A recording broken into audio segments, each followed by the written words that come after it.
저는 성경에 나오는 많은 단어들이 있는데 그 중에서 은혜라는 단어를 참 좋아합니다.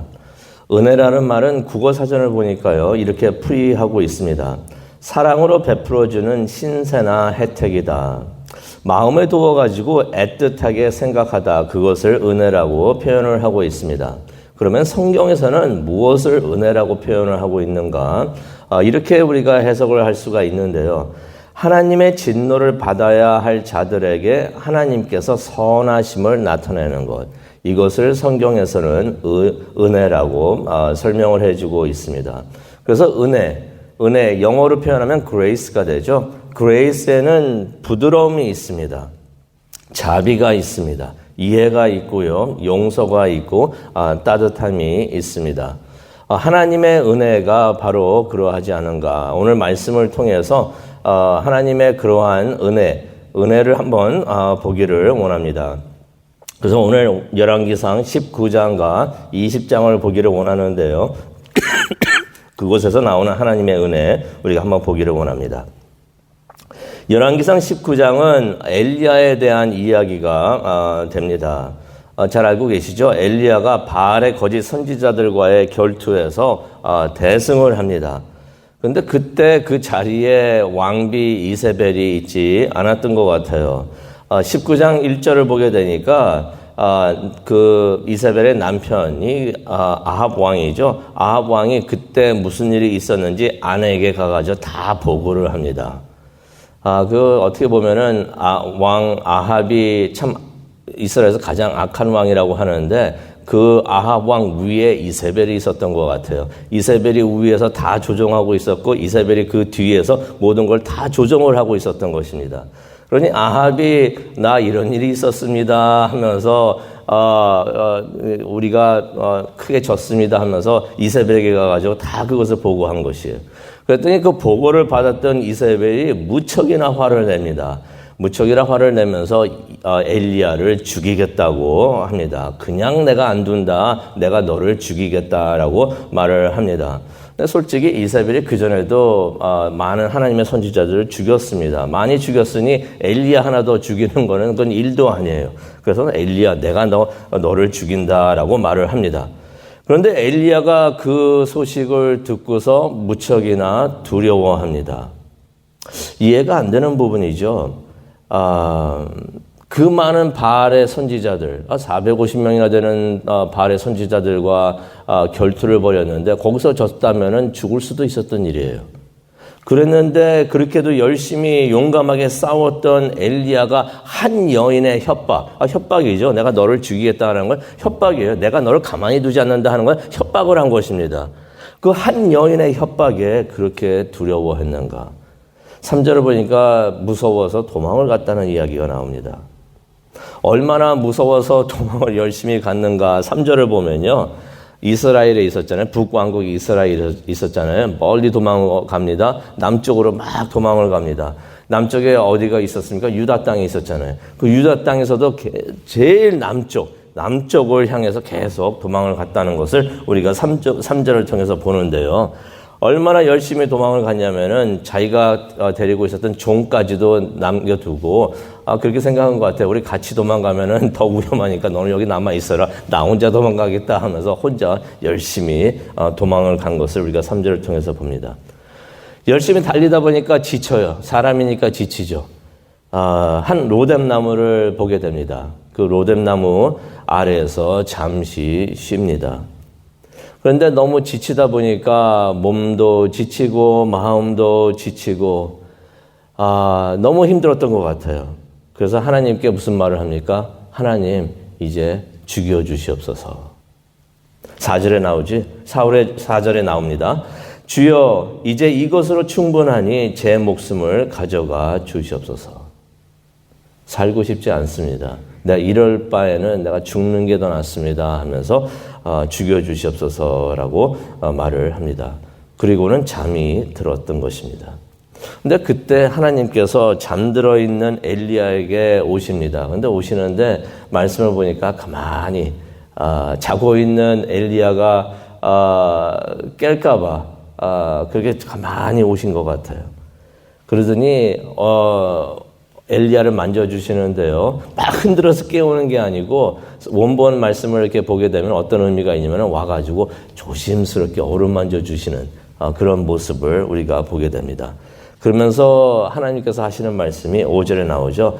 일어나라, 일어나서 뭘 좀 먹어라 라고 말씀을 하십니다.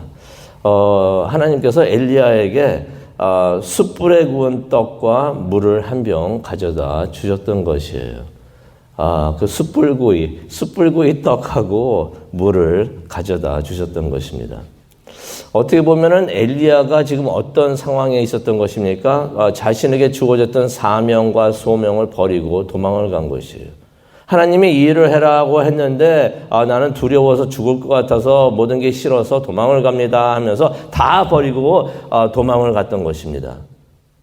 어떻게 보면 하나님께서 오셔가지고 도대체 뭘 하는 거냐 하면서 꾸중하시고 야단을 치셔도 될 법한다, 그렇게 해서도 될 것 같은데 하나님께서는 오셔가지고 야단을 치지 않으시고 오히려 엘리야를 가만히 만져주시면서 감싸주셨다는 것이에요.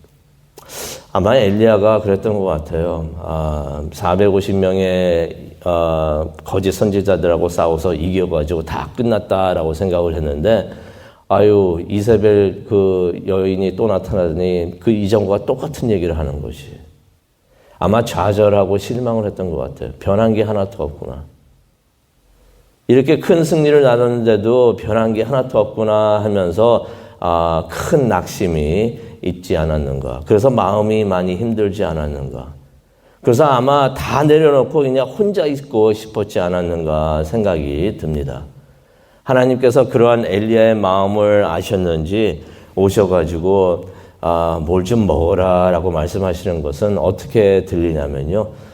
힘내라. 참 힘들지 힘내라 라고서 하나님께서 그렇게 챙겨주시는 그러한 모습을 보는데 그 말씀을 하시는 하나님의 모습, 그 모습을 한번 머릿속에 한번 그려보기를 원합니다. 그 하나님의 모습, 부드러운 그 모습, 자비로운 그 모습이 은혜가 아닌가 생각을 해봅니다. 그게 바로 그레이스구나. 영어로도 많이 그러죠. graceful하다. 은혜가 넘친다. 은혜가 많이 있다라고 말을 하는 것은 그러한 부드러움과 따뜻함이 있는 것이 아닌가 생각을 해봅니다. 20장으로 넘어가겠는데요. 20장으로 넘어가니까 아합의 이야기가 나옵니다. 아합은 이스라엘들의 왕들 중에서 가장 악했던 왕입니다. 그런데 그 아합이 어려운 처지에 처하게 됩니다. 무슨 일이 있었냐면요. 아람의 왕 베나닷이 주위의 왕들을 다 모아가지고 연합해가지고 동맹을 맺어가지고 아합을 공격했다라는 말씀이 20장 1절에 나옵니다. 그때 몇 명들하고 동맹을 맺었냐면 32명의 왕들. 32명의 왕들하고 왕국하고 동맹을 맺어가지고 아합을 공격을 한 것입니다. 그러니 얼마나 많은 군대가 이스라엘과 아합을 공격을 해왔겠습니까? 그러면서 와가지고 이제 이런 말을 합니다. 3절에 이런 말을 하죠. 네 은금도 내 것이고 네 아내들도 내 것이고 네 자녀들도 내 것이다 라는 말을 합니다. 그런데 그 많은 적군들을 보고서 아합이 다 포기합니다. 나가서 무슨 말이냐 내가 너와 싸우겠다라고 말을 하는 것이 아니라 아합이 무슨 말을 하냐면요. 그 베나닷이 와가지고 네가 가진 거 모든 거 다 내 것이다 하니까 맞습니다. 내가 가진 거 모든 거 다 당신의 것입니다라고 말을 합니다. 근데 이제 베나닷이 그 아합이 너무 순수하게 나오니까 더 많은 것을 이제 요구를 합니다. 뭐라고 하냐면 6절에 보니까 아합의 군사들의 재산까지도 다 약탈하겠다라는 말을 베나닷이 합니다. 그랬더니 이제 이전까지만 하더라도 가만히 있었던 이스라엘의 장로들이 자신의 재산까지도 다 이제 뺏기게 되니까 이것에 대해서 결사반대를 합니다. 왕이여 절대로 내주면 안 됩니다 하는 말을 하는 것을 우리가 8절을 통해서 보게 됩니다. 그래서 이제 아합이 베나닷과 이제 전쟁을 하게 되는데요. 가만히 생각해 보면 그렇죠. 아합에게 무척이나 이제 두려운 상황이 오게 되었던 것입니다.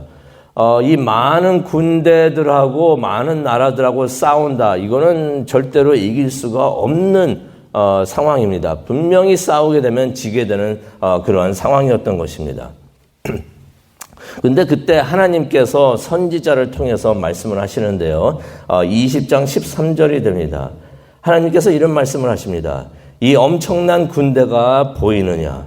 내가 오늘 내 손에 이들을 주리라 라는 말씀을 하나님께서 하십니다. 생각을 해봅니다. 하나님께서 그 악한 아합, 하나님의 말이라고는 하나도 순종하지 않고 지키지 않았고 바알신만 섬기고 있었던 그 아합, 하나님께서 왜 아합을 도우셨을까? 절대로 아합이 예뻐 보이지가 않았을 텐데 예쁠 리가 없죠. 하나님이 하라고 하시는 말은 하나도 하고 있지 않으니 예뻐 보일 리가 없습니다. 어떻게 생각해보면 우리가 하나님이라면 아마 그렇게 생각할 수가 있을 것 같아요. 한번 당해봐라. 너 내 말 안 들었는데 한번 이렇게 크게 한번 당해봐라 라고 해서 말을 하셔도 될 법한데 하나님께서 오셔서 도우신다고 말씀을 하시는 것입니다. 왜 그러셨을까? 그 이유가 13절에 나옵니다. 하나님께서 이런 말씀하십니다. 이렇게 하면은 너는 내가 여호와임을 알게 될 것이다. 하나님은 무엇을 원하셨냐면요. 그렇게 악했던 아합과 이스라엘이 하나님에게로 돌아오는 것을 하나님께서는 원하셨던 것이에요. 악한 너도 내가 이렇게 해주면은 내가 여호와이시고 하나님이신 것을 알게 될 것이니 그래서 나에게 돌아올 것이다. 하나님께서 그렇게 말씀을 하신 것이에요. 그것이 하나님의 마음이 아니었는가 생각을 해봅니다. 집을 떠난 탕자가 돌아오기를 원하시는 그 마음이 하나님의 마음이 아니었는가. 그 하나님의 모습에서 하나님의 은혜를 보게 됩니다. 참고 인내하시면서 부드러움과 따뜻함으로 대하시는 아합에게도 그렇게 대하시는 하나님의 모습을 우리가 보게 됩니다. 그래서 베나다시 이 싸움에서 지게 되죠. 그런데 다시 이제 또 힘을 모아가지고 공격을 해옵니다. 그 26절에 나옵니다. 그런데 이번에도 하나님께서 28절에 이런 말씀을 하십니다. 내가 내 적들을 내 손에 주겠다라고 말씀을 하십니다. 도우시는 이유가 무엇일까요? 28절에 나오는데요. 똑같은 말씀을 하십니다. 그러면은 너는 내가 여호와임을 알게 될 것이다. 하나님께서 다시 한번 아합을 도우신다는 말씀입니다. 그래서 아합이 이번에도 하나님의 도움으로 승리를 합니다. 누구의 도움으로 승리를 했다고요? 자신의 힘으로 승리한 게 아니라 하나님의 도움으로 승리를 했다는 것입니다. 그런데 42절을 보니까요. 그럼에도 불구하고 아합이 하나님을 받아들이지를 않습니다. 그래서 하나님이 하신 말씀을 순종을 하지 않고 하나님의 말씀을 어기는 것을 우리가 42절을 통해서 보게 됩니다. 그래서 하나님께서 다윗을 나단을 통해서 책망을 하셨듯이 아합을 책망을 하십니다. 그런데 43절을 한번 보기를 원하는데요. 43절이 어처구니가 없는 말씀이 43절에 나옵니다. 43절을 보니까 이스라엘의 왕이 아합을 말합니다. 근심하고 답답하여 그의 왕궁으로 돌아갔다라는 말씀이 나오는데 원본에 있는 말씀을 그대로 제가 해석을 해서 알려드리면요. 근심하고 답답했다는 뜻이 아니고 어떤 의미가 있냐면 무척이나 짜증을 냈다라는 말이 나옵니다. 하나님이 오셔가지고 하나님의 말씀을 순종하지 않고 듣지 않고 있으니까 하나님께서 책망을 하십니다. 책망을 들은 다음에 이 아합이 어떤 반응을 하는가? 짜증을 냈다는 것입니다. 짜증을 내면서 무척이나 기분 나빠하고 언짢아 하면서 집으로 갔다. 이거 토라져가지고 집으로 간 것이에요. 아합의 그러한 모습을 우리가 보게 됩니다. 누구나 잘못을 할 수가 있지만은 하나님의 책망을 듣고서 회개하면 용서해 주시는 것이 하나님이신 줄로 믿습니다. 그게 하나님의 은혜예요.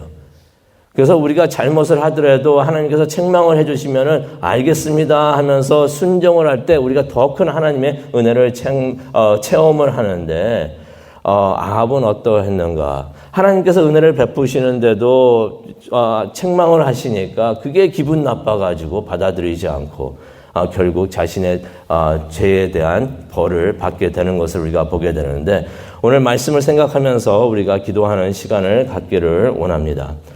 이 열왕기상 19장과 20장을 보게 되니까 하나님께서는 항상 완벽한 사람에게만 은혜를 베풀지 않으시는구나 하는 것을 우리가 보게 됩니다.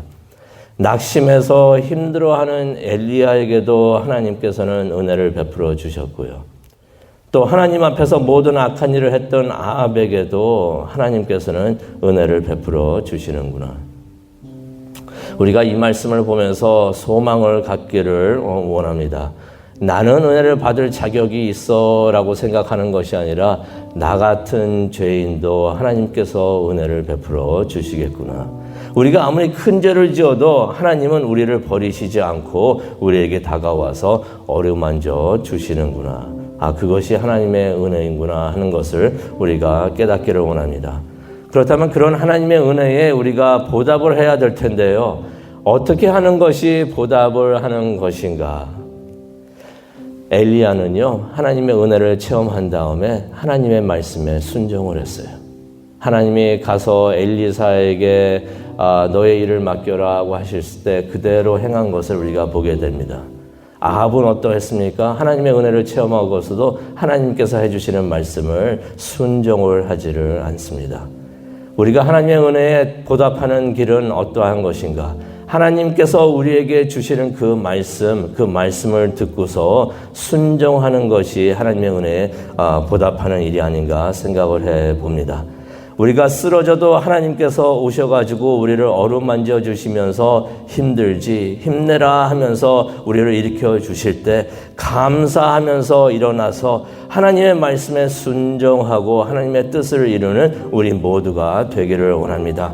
그것을 위해서 기도하는 이 시간 되기를 원하고, 또 이러할 때 하나님께서 오셔서 우리를 어루만져 주시고 우리에게 격려를 주실 줄로 믿습니다. 그 하나님의 은혜를 체험하는 귀한 시간 되시기를 간절히 축원합니다. 기도하시겠습니다. 사랑과 은혜가 충만하신 하나님 아버지 감사합니다. 오늘 열왕기상 19장과 20장을 보면서 하나님의 은혜의 모습을 보게 됩니다. 엘리야에게 보여주셨던 하나님의 은혜,